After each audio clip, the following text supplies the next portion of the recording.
या 2026 मध्ये भारतातून एक्सपोर्ट करणारे एक्सपोर्टर जर या 5 कॅटेगरी इग्नोर करतील तर ते पस्तावतील। मी स्वतः एक्सपोर्टर असल्यामुळं मार्केटचं डिमांड, सप्लाय, ट्रेंड रोज पाहत असतो, ट्रॅक करत असतो आणि मी तुम्हाला आज मला दिसणाऱ्या 5 गोल्डन ऑपॉर्च्युनिटीज शेअर करणार आहे। पहिली कॅटेगरी आहे प्रोसेस्ड फूड।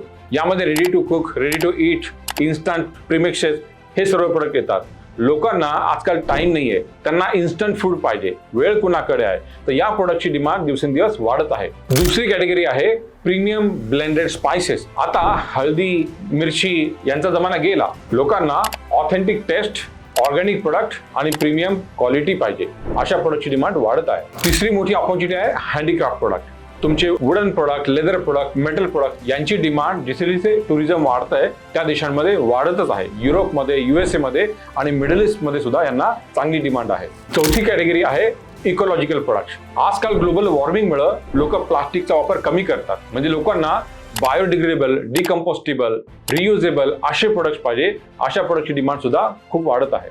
आणि पाचवी कॅटेगरी आहे माझी फेवरेट, इंडियन स्नॅक्स। ज्या ज्या देशांमध्ये इंडियन लोक आहेत त्यांना भारताची चव पाहिजे, तर त्यांना इंडियन स्नॅक्स, भुजिया आणि असे प्रोडक्ट नवीन फ्लेवर मध्ये वेगळ्या पद्धतीने पाहिजे आहेत, त्यांची डिमांड खूप वाढते आहे। मित्रांनो, तुम्ही जर राईट प्रोडक्ट घेऊन राईट मार्केटमध्ये एंट्री केली तर 2026 हे वर्ष तुमचं असेल। जर तुम्हाला या 5 प्रोडक्टची मार्केट लिस्ट पाहिजे असेल तर मला DM करा, मी तुम्हाला रिप्लाय मध्ये सगळी माहिती पाठवून देईन।